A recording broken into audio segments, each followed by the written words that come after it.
Salut, salut mon ami, bienvenue à notre leçon d'aujourd'hui, leçon du mercredi, le passage de flambeau. Nous sommes donc dans cette 5e leçon où nous parlons donc de l'Exode. Aujourd'hui, une leçon pour moi la plus belle de la semaine. Les autres sont tout aussi importantes, mais aujourd'hui, il y a donc cette démarche de communication de la foi aux générations futures. Et c'est très intéressant qu'elle a été donnée avant même que la libération puisse avoir lieu, tellement la parole de Dieu est certaine. Donc on va voir ça ensemble. Exode 12, versets 26-27 disent ceci. « Quand vos enfants vous diront « Que signifie pour vous ce rite ?»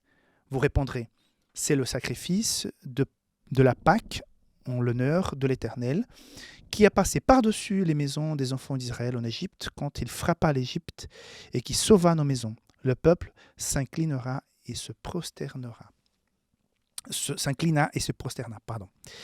Donc, avant même qu'il puisse partir, comme je disais, il y avait déjà cette indication. Il va y avoir quelque chose de merveilleux, d'extraordinaire. Il faut communiquer à vos enfants plus tard. Il faut qu'ils sachent ce qui s'est passé. Pourquoi cette ordonnance? Pourquoi elle a été donnée même avant que cela se produise, cette délivrance?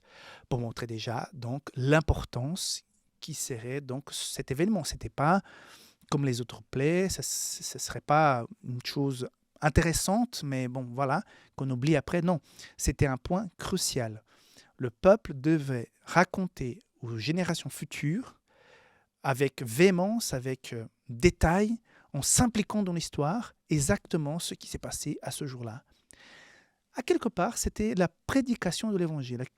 Il n'y avait pas encore les évangiles, il n'y avait pas encore Jésus, mais les choses telles comme elles se sont produites en Égypte, c'était l'évangile pur et dur. Parce que nous avons un problème d'oppression, d'esclavage, d'humiliation, d'orgueil de Pharaon. Et tout à coup, des gens sans puissance, un prophète qui arrive, qui parle de la part de Dieu, qui démontre son pouvoir, qui intercède auprès du Pharaon. Finalement, après avoir tout essayé, la justice arrive pour ce peuple oppresseur, mais pour cela, chaque personne, chaque famille doivent se préparer. Il y a cette cérémonie qui doit être préparée. Certains aliments doivent être préparés aussi. Il y a cette démarche de sacrifier un animal innocent, de mettre son sang sur la porte et attendre calmement, tous dans la maison. Personne ne devait être à l'extérieur de la maison. Tout ça, c'est la prédication de l'évangile. C'était un jour de baptême, quelque part. Un jour où chacun a déclaré, en étant dans leur maison avec le sang sous les linteaux, qu'ils croyaient, ils attendaient la rédemption. Donc, c'était la prédication de l'évangile. Et bien sûr, cet évangile devait être aussi prêché. Aujourd'hui, nous prêchons d'un Jésus que je n'ai pas vu personnellement.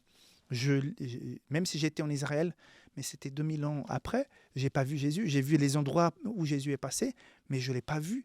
Mais on me raconte cette histoire au travers la parole de Dieu. En vivant cette histoire, en mettant en pratique les valeurs qui racontent ces histoires, je peux sentir la présence de Dieu dans ma vie. Automatiquement, j'y crois et je transmets ça à d'autres personnes. Donc, c'était aussi l'évangile à cette époque, même si Jésus n'était pas encore venu. Et ça annonçait son retour, à quelque part. Et ce qui s'est passé à la Pâque, je me répète, mais c'est très important, ça annonce aussi le retour de Jésus à la fin des temps.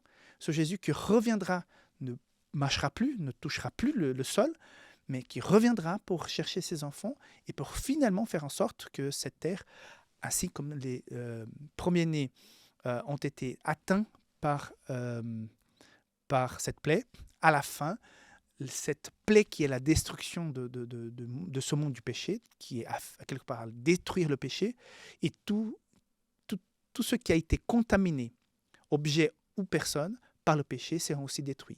Mais les personnes ont l'occasion, l'opportunité de chercher le salut en Jésus-Christ, comme ceux qui ont mis le sang sur les linteaux. Nous pouvons mettre aussi le sang de Jésus sur nous grâce à son sacrifice. Donc, une image assez intéressante. Mais l'importance de communiquer.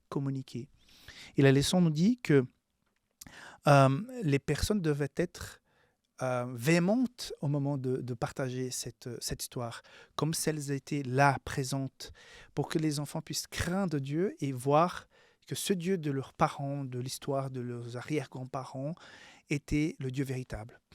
Mais nous savons que la décision est à chacun. On doit transmettre à nos enfants, à nos petits-enfants, à nos amis, à la communauté. Donc il y a un esprit de communauté d'ailleurs, parce que s'il y avait de la viande en plus qui restait suite à ce sacrifice, on devait partager avec d'autres personnes pour qu'il n'y ait pas de la viande qui reste. Donc il y a l'esprit de communauté. Donc en tant que famille, en tant que communauté, nous communiquons régulièrement sur ces véritables enseignements. À chaque samedi, quand on va à l'église, chaque sabbat, il y a cette recommunication des valeurs de la parole de Dieu. On doit continuer, mais chacun, après, décide s'il suit ou pas. Mais notre mission, c'est de communiquer sans cesse. Raconter et répéter cette histoire servait à la fois à rappeler aux parents les œuvres de Dieu et à enseigner aux enfants sa fidélité et sa puissance. Donc, deux choses importantes. Une, j'ai déjà dite, l'importance, voire l'obligation de partager ce message avec les enfants.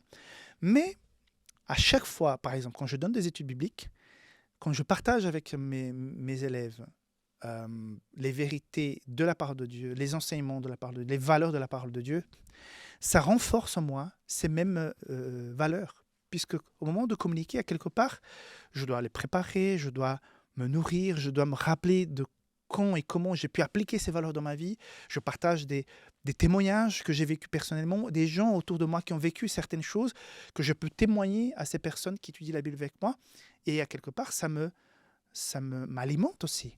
Le fait de transmettre la parole de Dieu nous alimente aussi de cette parole. Donc, c'est un privilège de pouvoir partager. Patriarches et prophètes, page 274 nous dit ceci. Les Israélites devaient enseigner à leurs enfants toute l'histoire de leur libération, en leur montrant que la Pâque était une préfiguration de la grande rédemption qui devait être accomplie par Christ.